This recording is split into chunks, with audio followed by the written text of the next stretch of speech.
आज हम लोग कक्षा 10वीं की सामाजिक विज्ञान की भूगोल की पाठ्यपुस्तक समकालीन भारत भाग 2 के प्रथम अध्याय संसाधन एवं विकास के बारे में चर्चा करेंगे। आशा करता हूँ कि इस चर्चा के उपरांत आप सभी संसाधन की एक नई परिभाषा जान सकेंगे, प्रकृति, प्रौद्योगिकी और संस्थाओं के मध्य अंतर संबंध को जान सकेंगे, संसाधनों के वर्गीकरण के बारे में जान सकेंगे, संसाधन विकास के बारे में समझेंगे, सतत पोषणीय विकास की अवधारणा के बारे में आप अपना ज्ञान विस्तार कर पाएंगे और प्रथम अंतर्राष्ट्रीय पृथ्वी सम्मेलन के महत्व को जानेंगे। क्या आप उन वस्तुओं के नाम बता सकते हैं जो गांव और शहरों में हमारे जीवन को आराम पहुंचाते हैं? ऐसे वस्तुओं की एक सूची तैयार करें और इनको बनाने में प्रयोग होने वाले पदार्थों का नाम बताएं। आइए अब हम चर्चा करते हैं कि संसाधन क्या है। वैसे तो आप सब ने पिछली कक्षाओं में भी संसाधन की परिभाषा पढ़ी है, किंतु यहाँ आप संसाधन की एक विस्तृत परिभाषा पढ़ेंगे। हमारे पर्यावरण में उपलब्ध प्रत्येक वस्तु जो हमारी आवश्यकताओं को पूरा करने में प्रयुक्त की जाती है और जिसको बनाने के लिए प्रौद्योगिकी उपलब्ध है, जो आर्थिक रूप से संभाव्य और सांस्कृतिक रूप से मान्य है, एक संसाधन है। यहाँ आपने संसाधन की परिभाषा का एक नया आयाम पढ़ा। कोई भी वस्तु संसाधन तभी बन सकती है जब हमारे पास प्रौद्योगिकी उपलब्ध हो, वो वस्तु आर्थिक रूप से संभाव्य हो और सांस्कृतिक रूप से मान्य हो। आइए अब हम बात करते हैं कि किसी भी वस्तु के संसाधन बनने की प्रक्रिया में प्रकृति, प्रौद्योगिकी और संस्थाओं के मध्य क्या अंतर संबंध है। हमारे पर्यावरण में उपलब्ध वस्तुओं की रूपांतरण प्रक्रिया प्रकृति, प्रौद्योगिकी और संस्थाओं के पारस्परिक क्रियात्मक संबंध में निहित है। मानव प्रौद्योगिकी द्वारा प्रकृति के साथ क्रिया करते हैं और अपने आर्थिक विकास की गति को तेज करने के लिए संस्थाओं का निर्माण करते हैं। ये त्रिकोणीय चित्र हमें यह बताता है कि आज जो भी संसाधन हम उपयोग करते हैं, उन सभी का आधार हमारी प्रकृति है। प्रकृति से मिली वस्तुओं का मानव संसाधन में शोध और अध्ययन किया जाता है और उसके संभावी उपयोग की जानकारी प्राप्त करते हैं। वस्तुओं के संभावी उपयोग के आधार पर ऐसी तकनीक विकसित की जाती है जिसका प्रयोग करके हम उस वस्तु को संसाधन में परिवर्तित करते हैं। इस त्रिकोणीय चित्र के मध्य में मानव को रखा गया है, क्योंकि मानव में ही इन सभी क्रियाओं को कार्यान्वित करता है। क्या आप भी अन्य बहुत से लोगों की तरह संसाधनों को प्राकृतिक उपहार समझते हैं? ऐसा नहीं है। संसाधन मानवीय क्रियाओं का परिणाम है। मानव स्वयं संसाधनों का महत्वपूर्ण हिस्सा है। वे पर्यावरण में पाए जाने वाले पदार्थों को संसाधनों में परिवर्तित करते हैं तथा उन्हें प्रयोग करते हैं। अब हम संसाधनों के प्रकार के बारे में चर्चा करेंगे। आइए इस संसाधन के वर्गीकरण की चर्चा करते हैं। इन संसाधनों का वर्गीकरण निम्न प्रकार से किया जा सकता है: उत्पत्ति के आधार पर, जैव और अजैव, समाप्यता के आधार पर, नवीकरण योग्य और अनवीकरण योग्य, स्वामित्व के आधार पर, व्यक्तिगत, सामुदायिक, राष्ट्रीय और अंतर्राष्ट्रीय, विकास के स्तर के आधार पर, संभावी, विकसित, भंडार और संचित कोश। आइए अब हम संसाधन के वर्गीकरण की चर्चा विस्तार से करते हैं। उत्पत्ति के आधार पर संसाधन दो प्रकार के होते हैं: जैव संसाधन और अजैव संसाधन। जैव संसाधन इन संसाधनों की प्राप्ति जीवमंडल से होती है और इनमें जीवन व्याप्त है, जैसे मनुष्य, वनस्पति जात, प्राणी जात, मत्स्य जीवन, पशुधन आदि। अजैव संसाधन वे सारे संसाधन जो निर्जीव वस्तुओं से बने हैं अजैव संसाधन कहलाते हैं। उदाहरणार्थ चट्टानें और धातुएं। संसाधन का वर्गीकरण का अगला आधार है समाप्यता का आधार। समाप्यता के आधार पर संसाधनों को दो वर्गों में वर्गीकृत किया जाता है, नवीकरण योग्य संसाधन और अनवीकरण योग्य संसाधन। नवीकरण योग्य संसाधन वे संसाधन हैं जिन्हें भौतिक, रासायनिक या यांत्रिक प्रक्रियाओं द्वारा नवीकृत या पुनः उत्पन्न किया जा सकता है। उन्हें नवीकरण योग्य अथवा पुनः पूर्ति योग्य संसाधन कहा जाता है। उदाहरण के तौर पर सौर तथा पवन ऊर्जा, जल, वन व वन्य जीवन। इन संसाधनों को सतत अथवा प्रवाह संसाधनों में विभाजित किया जाता है। अनवीकरण योग्य संसाधन। इन संसाधनों का विकास एक लंबे भूवैज्ञानिक अंतराल में होता है। खनिज और जीवाश्म ईंधन इस प्रकार के संसाधनों के उदाहरण हैं। इनके बनने में लाखों वर्ष लग जाते हैं। इनमें से कुछ संसाधन जैसे धातुएं पुनः चक्रीय हैं और कुछ संसाधन जैसे जीवाश्म ईंधन अचक्रीय हैं। वह एक बार के प्रयोग के साथ ही खत्म हो जाते हैं। आइए अब हम स्वामित्व के आधार पर संसाधनों का वर्गीकरण की चर्चा करते हैं। स्वामित्व के आधार पर संसाधनों को 4 वर्गों में वर्गीकृत किया जाता है। व्यक्तिगत संसाधन, सामुदायिक स्वामित्व वाले संसाधन, राष्ट्रीय संसाधन और अंतर्राष्ट्रीय संसाधन।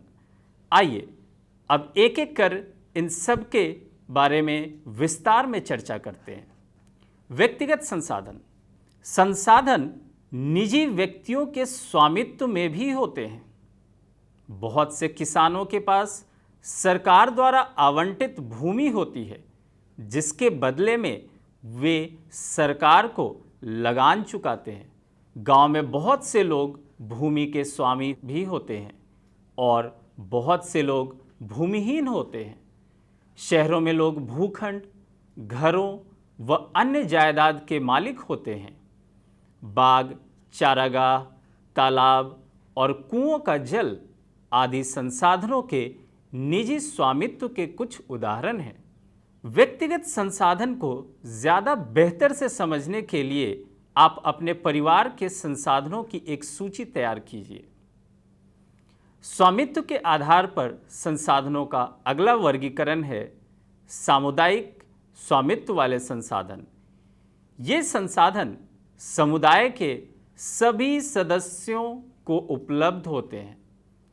गांव की शामिलात भूमि जैसे चारण भूमि, श्मशान भूमि, तालाब इत्यादि और नगरीय क्षेत्रों की सार्वजनिक पार्क, पिकनिक स्थल और खेल के मैदान वहां रहने वाले सभी के लिए उपलब्ध हैं। स्वामित्व के आधार पर संसाधनों का अगला वर्गीकरण है राष्ट्रीय संसाधन। राष्ट्रीय संसाधन तकनीकी तौर पर देश में पाए जाने वाले सारे संसाधन राष्ट्रीय हैं। देश की सरकार को कानूनी अधिकार है कि वह व्यक्तिगत संसाधनों को भी आम जनता के हित में अधिग्रहित कर सकती है। आपने देखा होगा कि सड़कों, नहरें और रेल लाइनें व्यक्तिगत स्वामित्व वाले खेतों में बनी हुई हैं। शहरी विकास प्राधिकरणों को सरकार ने भूमि अधिग्रहण का अधिकार दिया हुआ है। सारे खनिज पदार्थ, जल संसाधन, वन, वन्य जीवन, राजनीतिक सीमाओं के अंदर सारी भूमि और 12 समुद्री मील जो कि 22.2 किलोमीटर है तक महासागरीय क्षेत्र जो कि भूभागीय समुद्र की हम बात करते हैं, वह इसमें पाए जाने वाले संसाधन राष्ट्र की संपदा हैं। स्वामित्व के आधार पर संसाधनों का अगला वर्गीकरण है अंतर्राष्ट्रीय संसाधन। कुछ अंतर्राष्ट्रीय संस्थाएं संसाधनों को नियंत्रित करती हैं। तटरेखा से 200 समुद्री मील की दूरी, जिसे अपवर्जक आर्थिक क्षेत्र कहते हैं, से परे खुले महासागरीय संसाधनों पर किसी देश का अधिकार नहीं है। इन संसाधनों को अंतर्राष्ट्रीय संस्थाओं की सहमति के बिना उपयोग नहीं किया जा सकता। क्या आप जानते हैं कि भारत के पास अपवर्जक आर्थिक क्षेत्र से दूर हिंद महासागर में इसकी तलहटी से मैग्नीज ग्रंथियों का खनन करने का अधिकार है। इसी प्रकार आप कुछ अन्य अंतर्राष्ट्रीय संसाधनों की पहचान करें। विकास के स्तर के आधार पर संसाधनों के वर्गीकरण की चर्चा करेंगे। विकास के स्तर के आधार पर संसाधनों के 4 प्रकार हैं: संभावी संसाधन, विकसित संसाधन, भंडार तथा संचित कोष। संभावी संसाधन यह वे संसाधन हैं जो किसी प्रदेश में विद्यमान होते हैं परंतु इनका उपयोग नहीं किया गया है। उदाहरण के तौर पर भारत के पश्चिमी भाग, विशेषकर राजस्थान और गुजरात में पवन और सौर ऊर्जा संसाधनों की अपार संभावना है, परंतु इनका सही ढंग से विकास नहीं हुआ है। विकास के स्तर के आधार पर संसाधनों का अगला वर्गीकरण है विकसित संसाधन। विकसित संसाधन वे संसाधन होते हैं जिनका सर्वेक्षण किया जा चुका है और उनके उपयोग की गुणवत्ता और मात्रा निर्धारित की जा चुकी है, विकसित संसाधन कहलाते हैं। संसाधनों का विकास प्रौद्योगिकी और उनकी संभाव्यता के स्तर पर निर्भर करता है। विकास के स्तर के आधार पर संसाधनों का अगला वर्गीकरण है भंडार। पर्यावरण में उपलब्ध वे पदार्थ जो मानव की आवश्यकताओं की पूर्ति कर सकते हैं परंतु उपयुक्त प्रौद्योगिकी के अभाव में उसकी पहुंच से बाहर हैं, भंडार में शामिल हैं। उदाहरण के लिए जल 2 गैसों हाइड्रोजन और ऑक्सीजन का यौगिक है। हाइड्रोजन ऊर्जा का मुख्य स्रोत बन सकता है परंतु इस उद्देश्य से इसका प्रयोग करने के लिए हमारे पास उन्नत तकनीकी ज्ञान नहीं है। विकास के स्तर के आधार पर संसाधनों का अगला वर्गीकरण है संचित कोष। संचित कोष यह संसाधन भंडार का ही हिस्सा है जिन्हें उपलब्ध तकनीकी ज्ञान की सहायता से प्रयोग में लाया जा सकता है परंतु इनका उपयोग अभी आरंभ नहीं हुआ है। इनका उपयोग भविष्य में आवश्यकता पूर्ति के लिए किया जा सकता है। नदियों के जल को विद्युत में पैदा करने में प्रयुक्त किया जा सकता है परंतु वर्तमान समय में इसका उपयोग सीमित पैमाने पर ही हो रहा है। इस प्रकार बांधों में जल, वन आदि संचित कोष हैं जिनका उपयोग भविष्य में किया जा सकता है। तो बच्चों, अभी हमने संसाधन के वर्गीकरण की विस्तार से चर्चा की। आइए अब हम संसाधन के विकास के बारे में चर्चा करते हैं। संसाधनों का विकास। संसाधन जिस प्रकार मनुष्य के जीवन यापन के लिए अति आवश्यक है उसी प्रकार जीवन की गुणवत्ता बनाए रखने के लिए भी महत्वपूर्ण है। ऐसा विश्वास किया जाता है कि संसाधन प्रकृति की देन है। परिणाम स्वरूप मानव ने इनका अंधाधुंध उपयोग किया है जिससे निम्नलिखित मुख्य समस्याएं पैदा हो गई हैं।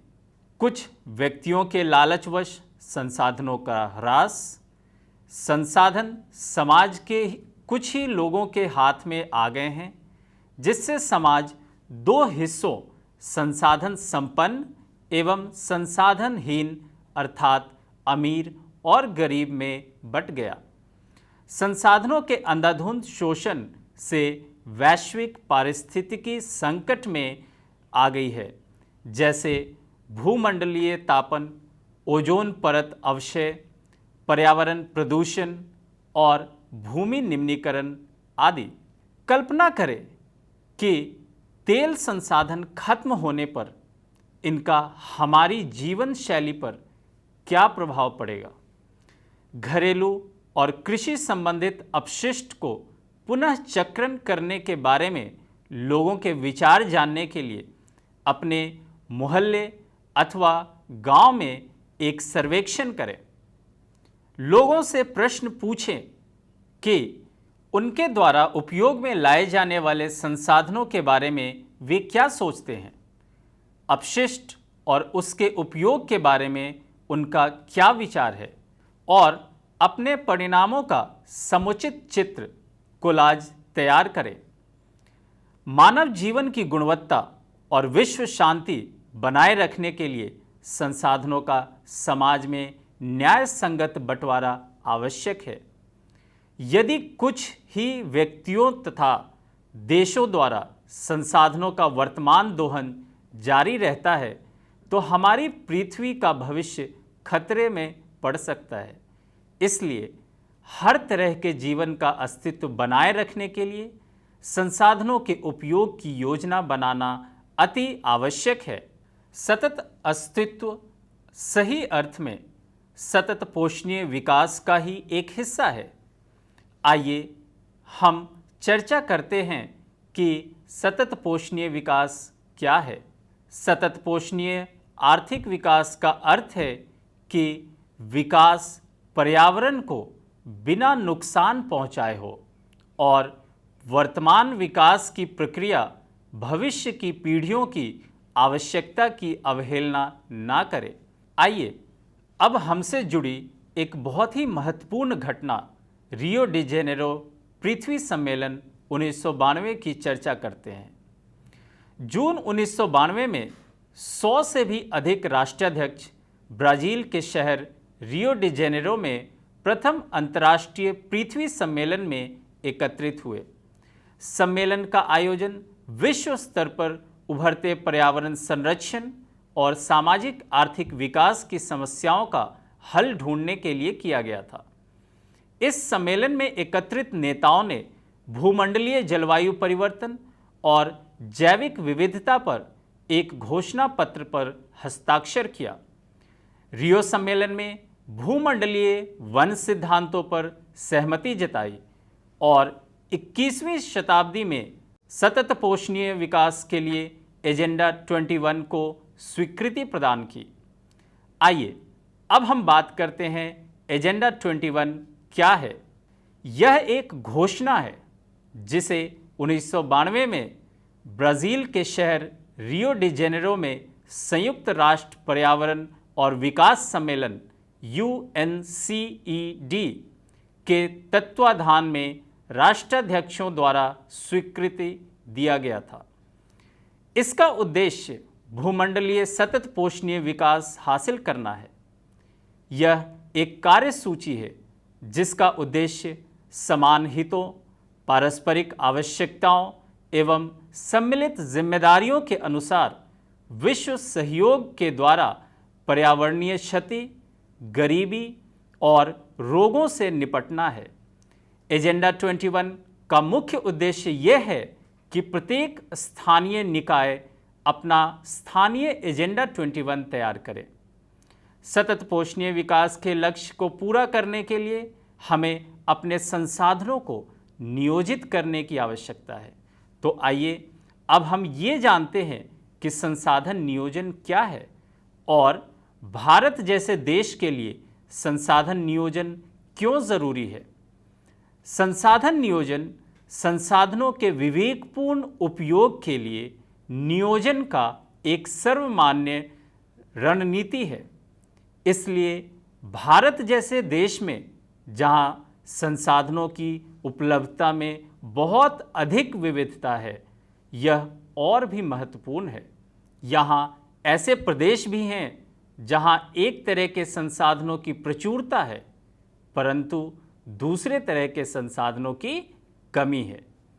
कुछ ऐसे प्रदेश भी हैं जो संसाधनों की उपलब्धता के संदर्भ में आत्मनिर्भर हैं और कुछ ऐसे भी प्रदेश हैं जहां महत्वपूर्ण संसाधनों की अत्यधिक कमी है। उदाहरण के तौर पे झारखंड, मध्य प्रदेश, और छत्तीसगढ़ आदि प्रांतों में खनिजों और कोयले के प्रचुर भंडार हैं। अरुणाचल प्रदेश, वहाँ जल संसाधन प्रचुर मात्रा में पाए जाते हैं, परंतु मूल विकास की कमी है। राजस्थान में पवन और सौर ऊर्जा संसाधनों की बहुतायत है, लेकिन जल संसाधनों की कमी है। लद्दाख का शीत मरुस्थल देश के भागों को अलग थलग कर पाता है। यहाँ पे प्रदेश सांस्कृतिक विरासत का धनी है, परंतु यहाँ जल, आधारभूत अवसंरचना तथा कुछ महत्वपूर्ण खनिजों की कमी है। इसलिए राष्ट्रीय, प्रांतीय, प्रादेशिक और स्थानीय स्तर पर संतुलित संसाधन नियोजन की आवश्यकता है। आप अपने राज्य में पाए जाने वाले संसाधनों की सूची तैयार करें और जिन महत्वपूर्ण संसाधनों की आपके राज्य में कमी है उनकी पहचान करें। अभी हमने पढ़ा कि संसाधन नियोजन क्या होता है। आइए अब हम इस बात पर चर्चा करें कि संसाधन नियोजन कैसे किया जाता है। संसाधन नियोजन एक जटिल प्रक्रिया है जिसमें निम्नलिखित सोपान हैं। देश के विभिन्न प्रदेशों में संसाधनों की पहचान कर उनकी तालिका बनाना। इस कार्य में क्षेत्रीय सर्वेक्षण, मानचित्र बनाना और संसाधनों का गुणात्मक एवं मात्रात्मक अनुमान लगाना व मापन करना है। दूसरा सोपान है संसाधन विकास योजनाएं लागू करने के लिए उपयुक्त प्रौद्योगिकी, कौशल और संस्थागत नियोजन ढांचा तैयार करना। तृतीय सोपान है संसाधन विकास योजनाओं और राष्ट्रीय विकास योजना में समन्वय स्थापित करना। स्वाधीनता के बाद भारत में संसाधन नियोजन के उद्देश्य की पूर्ति के लिए प्रथम पंचवर्षीय योजना से ही प्रयास किए गए। किसी क्षेत्र के विकास के लिए संसाधनों की उपलब्धता एक आवश्यक शर्त है, परंतु प्रौद्योगिकी और संसाधनों में तदनुरूपी परिवर्तनों के अभाव में मात्रा संसाधनों की उपलब्धता से ही विकास संभव नहीं है। देश में बहुत से क्षेत्र हैं जो संसाधन समृद्ध होते हुए भी आर्थिक रूप से पिछड़े प्रदेशों की गिनती में आते हैं। इसके विपरीत कुछ ऐसे भी प्रदेश हैं जो संसाधनों की कमी होते हुए भी आर्थिक रूप से विकसित हैं।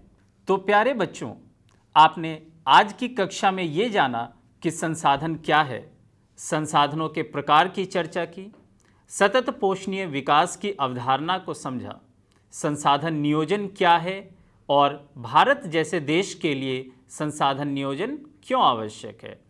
अब ये जानने का वक्त आ गया है कि आपने क्या सीखा। तो आइए और इन प्रश्नों के उत्तर देने की कोशिश कीजिए। प्रश्न संख्या 1, हमारे पर्यावरण में उपलब्ध प्रत्येक वस्तु जो हमारी आवश्यकताओं को पूरा करने में प्रयुक्त की जा सकती है और जिसको बनाने के लिए प्रौद्योगिकी उपलब्ध है, जो आर्थिक रूप से संभाव्य और सांस्कृतिक रूप से मान्य है, डैश कहलाती है। तो आपने 4 ऑप्शंस में से पर्यावरण, संसाधन नियोजन, संसाधन, एजेंडा 21। तो आप कोशिश करें इन प्रश्नों के उत्तर देने के लिए। अगला प्रश्न है हमारा, डैश वे संसाधन हैं जिन्हें भौतिक, रासायनिक या यांत्रिक प्रक्रियाओं द्वारा नवीकृत या पुनः उत्पन्न किया जा सकता है। आपके पास ऑप्शंस हैं नवीकरण योग्य संसाधन, अनवीकरण योग्य संसाधन, विकसित संसाधन या संचित कोश। प्रश्न संख्या 3, निम्नलिखित विकल्पों में से कौन सा विकल्प सही नहीं है। स्वामित्व के आधार पर संसाधनों का वर्गीकरण है व्यक्तिगत संसाधन, राष्ट्रीय संसाधन, अंतर्राष्ट्रीय संसाधन या नवीकरणीय संसाधन। प्रश्न संख्या 4, प्रथम अंतर्राष्ट्रीय पृथ्वी सम्मेलन किस वर्ष में संपन्न हुआ था? 1947, 1992, 2001 या 2020? प्रश्न संख्या 5, निम्नलिखित विकल्पों में से कौन सा विकल्प सही है? संसाधन नियोजन एक सरल प्रक्रिया है, संसाधन नियोजन एक जटिल प्रक्रिया है, संसाधन नियोजन की भारतवर्ष में कोई आवश्यकता नहीं है, संसाधन नियोजन से संसाधन का ह्रास होता है। तो प्यारे बच्चों, आशा करता हूँ कि इस अध्याय को बहुत अच्छे से आपने समझा होगा। इस अध्याय के अगले भाग में हम मृदा और मृदा अपरदन के बारे में चर्चा करेंगे। मृदा के कितने प्रकार हैं और मृदा अपरदन से कैसे हमें बचा जा सके, इन सब के बारे में चर्चा करेंगे। तब तक के लिए अपना ख्याल रखें, स्वस्थ रहें। धन्यवाद।